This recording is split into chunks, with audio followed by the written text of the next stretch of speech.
Okay, so welcome to day number 3 of this December 2024 eCom vlog series, and today we will actually talk about eCom. So e-commerce, basically selling physical products online, and it's still Meta ads, Google ads that are sending the most traffic overall. Of course, you also have organic, TikTok, and other channels, but yeah, paid traffic is, I would say, the most, in most cases at least, the most scalable and the most predictable once you find something that works.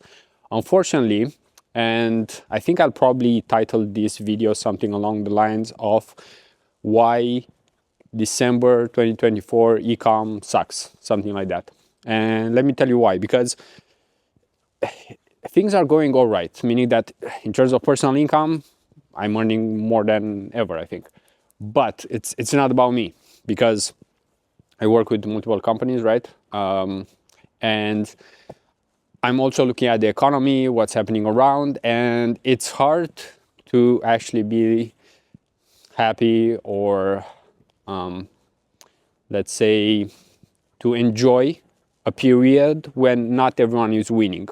Because, yeah, you might win, right? But if the others around you aren't, it doesn't feel as good. So let's start with what I'm seeing right now, because there are 3 types of brands usually. So there are the brands that are just starting out, that start with 0, right? Nothing. Then you have the brands that are somewhere in the middle. They already have a good product and they have some success, right? They might be in the market for 1 year, 2 years, and so on. And then you have the companies that are already at 2 million, 5 million, 10 million, more than that. And that's where there are some challenges. In the middle, it's actually the easiest, and let me tell you why. So let's start with the first one, the brands that are just starting out. The economy right now is not the best. So whoever is starting out and they don't have a good product, it's not going to be easy. So unfortunately for those kind of brands, even if you help them, even if you give them the best creative, the best ads, and the best strategy for growing their business, if the website is not converting, if the product is not there, if the shipping is delayed, there are so many other problems. And if those aren't covered, paid ads and traffic and marketing won't do shit.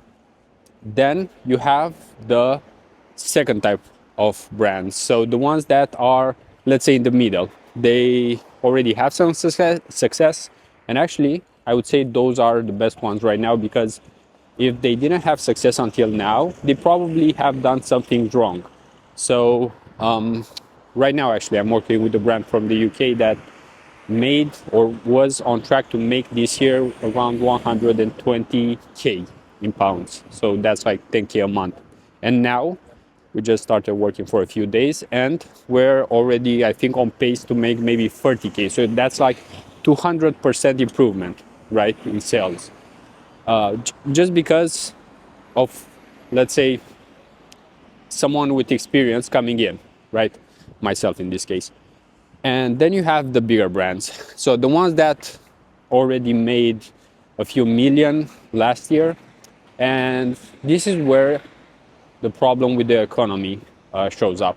Because if people aren't spending, you can be the best marketer in the world, right? It's like best product, or let's say the right moves, but not the right timing, right? It's like you might find the person of your dreams, right? But if it's not the right timing, then it will fail, right? So this is where the problem appears, where the timing isn't there. And let's be honest, with almost anything in life, there's a component called luck, right? I was just watching a video recently showing that in Europe, for example, you can get to around 60k a year in revenue, in income, personal income. But after that, it is more so luck. And I have to admit, it probably is, because I am above that number. And I have been to some extent, let's say, lucky, meaning that I've actually had the opportunity to meet some great people. I still remember one of my mentors. I wouldn't say he's ever seen himself as my mentor, but like he introduced me to paid ads and so on. His name is John, still following his podcast. I'm one of the few who does, but he doesn't give a shit who follows it. He just does it for fun, just like I'm doing this series. But yeah, you always need to be aware of what's happening, right? And this is not just in ecom, right? Because for 50% of the work in marketing and even in sales, right, and everything else, it's not just about the skills, right? You get to a certain point where your skills kind of max out, meaning that you can't help a brand, a business, a person that isn't ready, right? So there is a limit to that, and that's where the component of timing comes in. Because right now, let me tell you why November and December kind of suck right now. It's because right now, where's the microphone? Here. All right, so right now, there's a lot of competition for advertising, right? So as a small, medium, big brand, you are still competing against, let's say, even Apple that's spending on ads, right? Like there are so many other brands out there that are spending millions and they don't care if they make money or not, right? It's just like me right now with content. Like I don't care if anyone watches it right now. I know it's something that I'm incorporating anyway in my life because I'm still walking anyway and taking out 10 minutes or 12 minutes to film a video sharing my thoughts. It's not really costing me anything, right? So it's something that, as I said in the second day, you can incorporate activities that help you, just like going to the gym and listening to a podcast. You do two things and both are helping you, right? Same with many other things, right? I'm not trying to come up right now and change the subject, but yeah, coming back to ecom, because most of the time I might seem actually very, I don't know, negative, right? But that's exactly because when you have some success, you are trying to still improve it. I mean, that's how you get success in most cases. You fail enough times and then you find the things that work. But yeah, this is not always the healthiest mindset to always think about what's not working or look at what's not necessarily positive, but I mean, someone has to do it, right? If you are always just like grateful, I'm happy and so on, like you'll never really push. And that's because most of us, unfortunately, most of the time, actually take action when something bad happens, right? So I even remember when I started my agency that it was a moment when I think I got rejected or something like that, and the emotion back then was so powerful, you know, that I was like, man, we are fucking winning from now on. So yeah, I mean, it doesn't matter, right? What your motivation is. Everyone has different ones. There's also a lot of positive energy because like the vibes are immaculate. I'm pretty much chill guy. Okay, so going on red here just because no one is around. Not something very typical here in Romania, although in countries like Spain it's super easy. But yeah, coming back to ecom, right? So things aren't as easy right now. And what does that mean?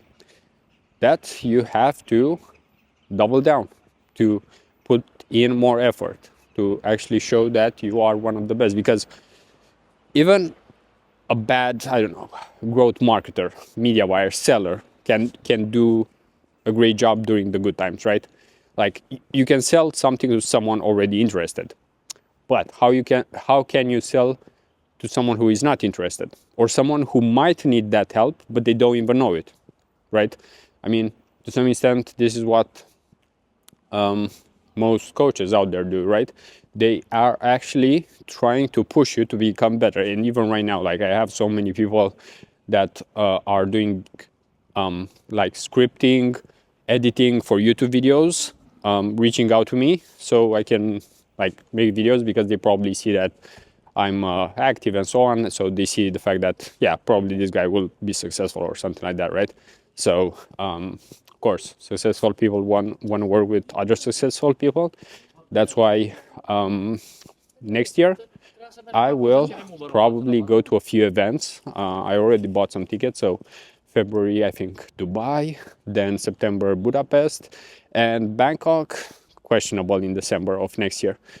And yeah, you definitely have to network, meet new people, and then with those people try to build something. Because coming back to ecom, if you are trying to always find new people to work with, that's going to be hard. Once you find, let's say, the right people in terms of attitude, then you don't really have to search more. Then you just have to create a better bond with those people, and it just compounds like with anything, right? If you want the best relationship, you have to go through the bad times, through the good times. Same in ecom. You want to have a good business relationship, a client that stays with you for 1, 2, 3, 4, 5 years. I don't know how long. Then you just have to have the difficult conversations, and one of them is this one, for example, that right now it's December 2024. Things aren't amazing, but let's see how 2025 will look like. You also need to think of what people are doing, what they are thinking. And we'll talk about that probably in the next videos, in the next days. So with that, I will end this, and tomorrow we might be talking about consumer psychology, even our own psychology and so on. But for now, let's end it at 12 minutes. So see you tomorrow.